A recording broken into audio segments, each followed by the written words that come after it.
72 сағат ережесі.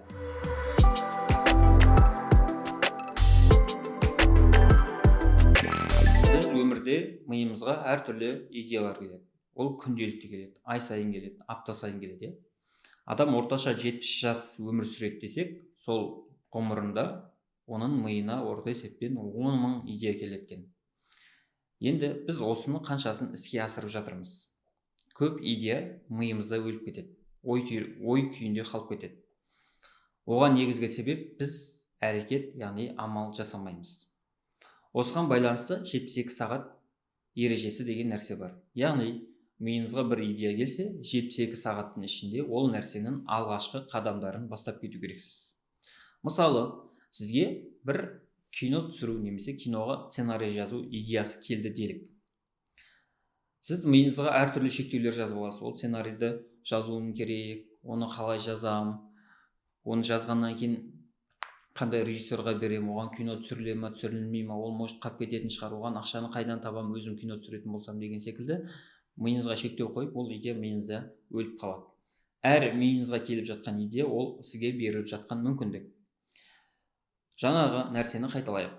Миыңызға жаңадан бір кино түсіруге немесе сериалға идея келді делік. Сценарийін жазу сізге тегін. Қағаз алыңыз, 72 сағаттың ішінде, яғни 3 күн 72 сағат дегеніміз, 3 күннің ішінде алғашқы сценарийдің кейіпкерлері кімдер болады, қандай құндылық берем, қанша бөлім болады деген секілді, қандай актерлар ойнайды деген секілді нәрселердің бәрін жазып алғашқысын бастап кетіңіз. Немесе сізге бір ағылшын тілін үйрену керек болды делік. Ол үшін де алғашқы, яғни тегін болатын нәрселерді бастап кетуге болады. Көп адам оның миына шектеу қойып алады. Курс кімге барып оқысам болады, қандай авторды таңдасам болады, оған ақшам жете ма, жетпей ма деген секілді. Олай емес. 72 сағаттың ішінде ағылшын тілінен қазіргі таңда ресурс өте көп, интернет желісінде, ютубта, гуглда үйренетін мүмкіндік өте көп. Тегінде мобильный приложениелер жеткілікті. Солардың біреуін жүктеп алып, ағылшын тілін бастап кетіңіз. Яғни алғашқы 3 күнде бірінші қадам бастап кетуге болады. Немесе сізге бір жаңа кәсіп ашу керек болды. Мысалы, сіз киім сататын дүкен ашқыңыз келді делік, бірақ қолыңызда ешқандай ресурс жоқ. 72 сағаттың ішінде қалай бастаймын деген сізде ой туы мүмкін. Қолымда ешқандай ресурсым жоқ, ақшам жоқ, қалай сату керектігін білмеймін, қалай бастаймын деген болуы мүмкін. Бірінші 72 сағаттың ішінде тегін жасалынатын нәрселерін бастап кетіңіз. Ол нәрсеге мысалы киім сататын болсаңыз, қандай киім сатам? Әйелдердің киім сатам ба, ерлердің киім сатам ба? Қандай сезонның киімдерін сатам, қай мезгілдің? Қыстық, жаздық, күздік, көктемдік. Қандай киімдер таңдаймын? Үстіге киетін жаңағы куртка таңдаймын ба, футболка таңдаймын ба, немесе шалбар таңдаймын ба, немесе тек қана аяқ киім сатам ба деген секілді осындай нәрселерін таңдаңыз да интернеттен қарап олардың орташа бағасын қараңыз.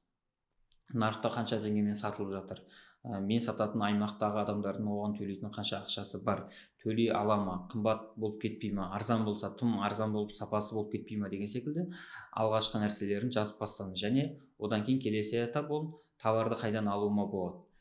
Қарапайым ғана нәрсе, дүкенге барыңыз, киім сататын, өзіңіз жаңа аяқ киім сататын болсаңыз, немесе киім сататын болсаңыз, бағаларын қараңыз, бағаларын салыстырыңыз, ең қымбат киімі қанша, ең арзан киімі қанша, қолжетімді ма, қолжетімді емес па деген секілді.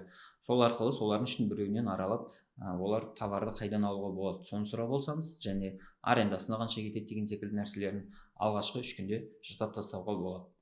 Сонымен өмірде жетістікке жеткіңіз келсе, 72 сағат ережесін пайдаланып, ойыңызға келген әрбір идеяны 3 күннің ішінде алғашқы қадамдарын бастап кетіңіз.